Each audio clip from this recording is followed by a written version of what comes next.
পণ্ডিত দীনদয়াল উপাধ্যায় প্রশিক্ষণ মহা অভিযান 2026-এর আয়োজন করা হয় খোয়াইয়ের স্বপনপুরী গেস্ট হাউসে। 11ই আগস্ট থেকে 13ই আগস্ট পর্যন্ত চলবে এই প্রশিক্ষণ শিবির। এই শিবিরে বিজিবি খোয়াই জেলার সমস্ত নেতৃত্বদের 3 দিনের প্রশিক্ষণের শিবিরের আয়োজন করা হয়। এই 3 দিনের শিবিরের বিষয়ে সাংবাদিকদের মুখোমুখি হয়ে বিজিবি খোয়াই জেলা কমিটির সভাপতি সমীর কুমার দাস প্রতিক্রিয়া ব্যক্ত করেন। ডিউরি রিপোর্ট, খোয়াই টাইমস বাংলা।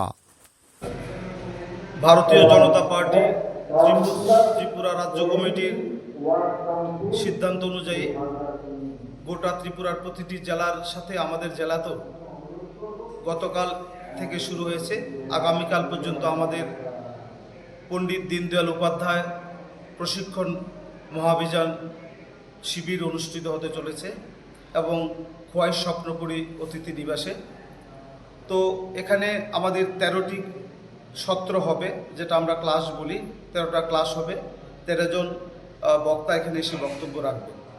মূলত পণ্ডিত দীনদয়ালজির চিন্তাধারা, চেতনা, আমাদের দলের নীতি আদর্শ, একজন দায়িত্বপ্রাপ্ত ভারতীয় জনতা পার্টির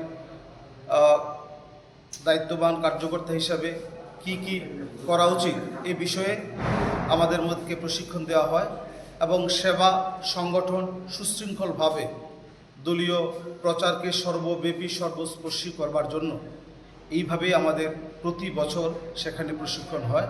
এই প্রশিক্ষণ বর্গে 118 জন প্রশিক্ষণার্থী যারা আপেক্ষিক ওনারা আমাদের মধ্যে এসেছেন।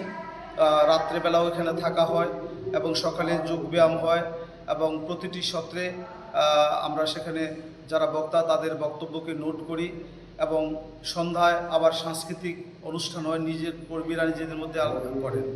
মূলত সেবা, সমর্পণ এবং সংগঠন সুশৃঙ্খলভাবে কীভাবে পরিচালনা করবো আগামী দিন, এ সমস্ত বিষয়ে কার্যকর্তারা প্রশিক্ষণ নেন। আপনাদের নমস্কার।